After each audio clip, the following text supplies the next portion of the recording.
ये बात है टूर्नामेंट ऑफ पावर के ख़त्म होने के बाद की।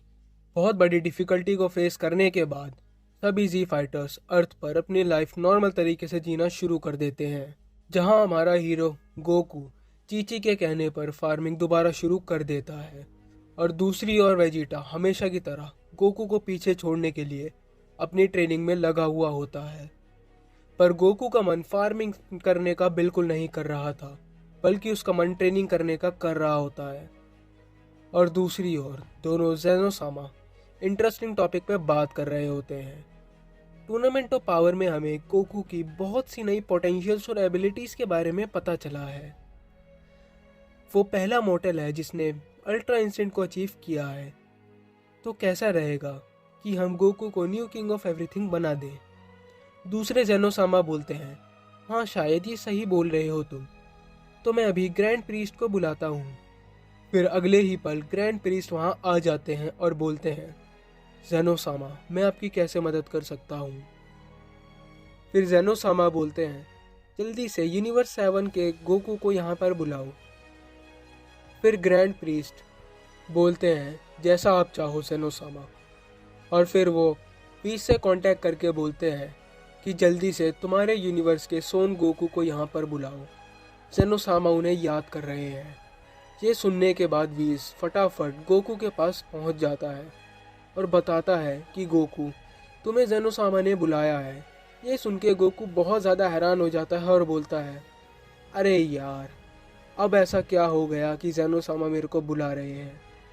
कहीं वो दोबारा से टूर्नामेंट ऑफ पावर तो नहीं शुरू कर रहे या फिर उसके जैसा कोई टूर्नामेंट तो नहीं कर रहे। और फिर हम देखते हैं कि गोकू ग्रैंड प्रीस्ट के साथ जेनोसामा के पास पहुंच जाता है। जेनोसामा गोकू को देख के काफ़ी खुश हो जाते हैं और फिर गोकू बोलता है, हेलो जेनीस, तुमने मुझे क्यों बुलाया है? क्या तुम दोबारा से टूर्नामेंट ऑफ पावर या उसी के जैसा कोई टूर्नामेंट तो नहीं कर रहे? फिर जेनोसामा बोलते हैं, हे गोकू, हमारे पास तुम्हारे लिए एक बहुत ही ज़्यादा अच्छा आइडिया है। क्यों ना तुम न्यू किंग ऑफ एवरीथिंग बन जाओ। ये सुनकर वहाँ पे मौजूद सभी लोग बहुत ज़्यादा हैरान हो जाते हैं और सोचते हैं, जेनोसामा ये आपने क्या बोल दिया। और फिर गोकू बोलता है, क्या जेनीस, मैं न्यू किंग ऑफ एवरीथिंग, पर क्यों? फिर गोकू सोचने लग जाता है कि अगर वो न्यू किंग ऑफ एवरीथिंग बन गया तो वो अर्थ को इजीली प्रोटेक्ट कर पाएगा और किसी भी यूनिवर्स को इरेज नहीं होने देगा। और फाइनली बहुत सोचने के बाद गोकू जनीस से बोलता है कि ओके ठीक है जनीस, मैं न्यू किंग ऑफ एवरीथिंग बनने के लिए रेडी हूँ।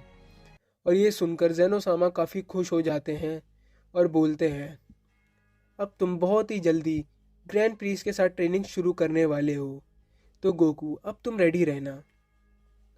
ट्रेनिंग का नाम सुनते ही गोकू बहुत ज़्यादा खुश हो जाता है और बोलता है, ट्रेनिंग के लिए तो मैं हमेशा रेडी हूँ। फिर गोकू दोनों जेनोसामा को बाय बोलकर वहाँ से चला जाता है। और फिर दूसरी ओर अर्थ पर वेजिटा की बेटी बुला का बर्थडे पार्टी चल रही होती है और सभी जी फाइटर्स वहाँ पे मौजूद होते हैं। और फिर वहाँ अचानक से गोकू आके चिल्लाता है, हेलो दोस्तों, मेरे लिए तुम्हारे पास एक बहुत ही ज़्यादा इंटरेस्टिंग न्यूज़ है। फिर वहाँ सभी गोकू को देख के शॉक हो जाते हैं और सोचते हैं, अब कौन सी नई मुसीबत आ गई यार। फिर गोकू बोलता है, मैं अभी अभी जेनोसामा से मिलके आया हूँ और वो मुझे न्यू किंग ऑफ एवरीथिंग बनाने वाले हैं। ये सुनकर सभी बहुत ज़्यादा शॉक हो जाते हैं और सोचते हैं कि ये क्या सुन लिया हमने। खासकर वेजिटा को यकीन ही नहीं होता, उसके पैरों से ज़मीन खिसक जाती है और वेजिटा बहुत ज़्यादा गुस्सा हो जाता है और बोलता है, कैकरोट तुम फिर से मेरे से एक कदम आगे निकल गए, तुम ऐसा कैसे कर लेते हो कैकरोट। फिर गोकू वेजिटा को शांत करते हुए बोलता है, हे वेजिटा, इसमें मेरी कोई गलती नहीं है, वो जेनोसामा ही थे जिन्होंने मुझे न्यू किंग ऑफ एवरीथिंग बनने के लिए फोर्स किया है। और अगर मैं न्यू किंग ऑफ एवरीथिंग बन गया तो मैं सभी को ईजिली प्रोटेक्ट कर पाऊंगा और बचा पाऊंगा। तुम ही सोचो, टूर्नामेंट ऑफ पावर में अल्ट्रा इंस्टेंट होने के बावजूद भी मैं हार गया था। वो एंड्रॉयड 17 ही था जिसने हमें जिताया था और विश मांगी थी। तो अब फिर मैं अगर न्यू किंग ऑफ एवरीथिंग बन जाऊंगा तो किसी भी यूनिवर्स को इरेज नहीं होने दूंगा। ये सुनकर वेजिटा शांत हो जाता है और फिर कुछ नहीं बोलता।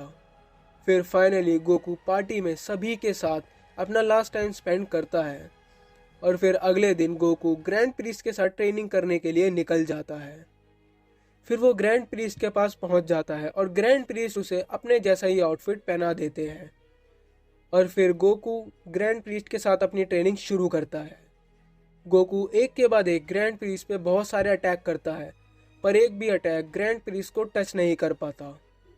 फिर ग्रैंड प्रीस्ट बोलते हैं, तुम मुझे अपनी अल्ट्रा इंस्टेंट क्यों नहीं दिखाते?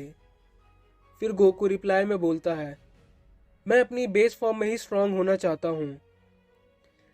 फिर ग्रैंड प्रीस्ट बोलते हैं, क्या तुम अपनी अल्ट्रा इंस्टेंट में और भी ज़्यादा पावरफुल नहीं होना चाहते?